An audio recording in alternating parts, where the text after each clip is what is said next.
কলকাতা হাইকোর্টের অবসরপ্রাপ্ত বিচারপতি অভিজিৎ গঙ্গোপাধ্যায় আজ আনুষ্ঠানিকভাবে যোগ দিচ্ছেন ভারতীয় জনতা দলে। বেলা 12:30টায় সল্টলেক বিজেপি কার্যালয়ে পদ্ম শিবিরের যোগ দেন অভিজিৎ গঙ্গোপাধ্যায়। বিচারপতির পদ থেকে ইস্তফা দিয়ে তার রাজনীতিতে যোগদান করার বক্তব্য সামনে আসার পর থেকেই শোরগোল পড়ে যায়। বলা বাহুল্য, কয়েকদিন আগেই বিজেপির সল্টলেক কার্যালয়ে কংগ্রেস থেকে বিজেপিতে যোগদান করা কৌস্তব বাগচির যোগদানের পরপরই সাংবাদিকদের মুখোমুখি হয়ে বিরোধী দলনেতা শুভেন্দু অধিকারী ইঙ্গিতপূর্ণ একটি মন্তব্য করে বলেছিলেন, লোকসভা ভোটের আগে যোগদান কমিটি তৈরি করা হয়েছে, সেই কমিটির তিনি কনভেনার। একেবারে একটা নতুন জগতে পা দিলেন এবং এই সর্বভারতীয় দলে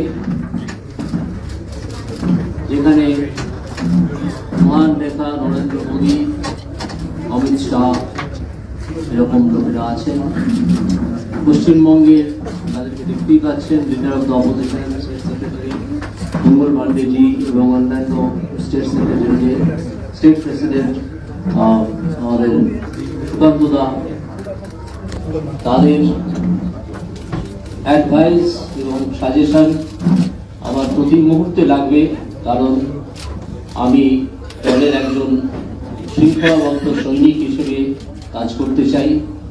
যে দায়িত্বই আমাকে দল থেকে দেওয়া হোক না কেন তা যথাযথভাবে পালন করতে আমি প্রতিজ্ঞাবদ্ধ এবং আমি তা করব। আজ আর বিশেষ কিছু বলার নেই, এই কথা বলা ছাড়া যে আমাদের প্রথম উদ্দেশ্য হচ্ছে পশ্চিমবঙ্গ থেকে একটা দুর্নীতিগ্রস্ত দলের এবং একটা দুর্নীতিগ্রস্ত সরকারের বিদায় লগ্নের সূচনা করে দেওয়া এই লোকসভা ভোটে, যাতে 2026-এ তারা আর ক্ষমতায় আসতে না পারে। বিজেপির ক্ষমতায় আসা খুব দরকার, বাংলার প্রয়োজনে, এবং একজন বাঙালি হিসেবে আমি অত্যন্ত কষ্ট পাই যখন দেখি যে বাংলা ক্রমাগত পিছিয়ে পড়ছে। তাই আমি সর্বভারতীয় দলে যোগ দিয়েছি, যেখান থেকে এই দুর্নীতিগ্রস্ত দল এবং দুর্নীতিগ্রস্ত সরকার এদের বিরুদ্ধে একটা ভয়ঙ্কর লড়াই শুরু করা যায় এবং একটা সিরিয়াস লড়াই শুরু করা যায়। আজ আপাতত এইটুকুই। এরপর আপনারা দেখতে পাবেন যে আমার দায়িত্ব, দল থেকে দেওয়া দায়িত্ব আমি পালন করছি কি করছি না, এবং আপনারা এবং পশ্চিমবঙ্গের মানুষ তা দেখুন। আজকে নারী দিবসকে সামনে রেখে মমতা বন্দ্যোপাধ্যায় এবং তার দলের পরিবারের লোকেরা মাঠে নামছে। সবার আগে নারী দিবস নিয়ে যদি ওনারা মিছিল করতে চান, তাহলে সবার আগে সন্দেশখালী গিয়ে মিছিল করা উচিত। ওনাদের সন্দেশখালী সেই মহিলাদের কাছে যাওয়া উচিত। আর তার সাথে সাথে আমি গতকালই উত্তর দিয়েছি যে জাস্টিস গাঙ্গুলিকে, প্রাক্তন জাস্টিস গাঙ্গুলিকে, যে ওনারা যে অপরচুনিস্ট বলছেন। তো আমরা তো জানি মমতা বন্দ্যোপাধ্যায়ের ঘোষিত নীতি হচ্ছে কাজের বেলায় কাজী, কাজ পুরোলেই পাচি। এবং আমাদের থেকে কিষাণজি আরো ভালো জানেন।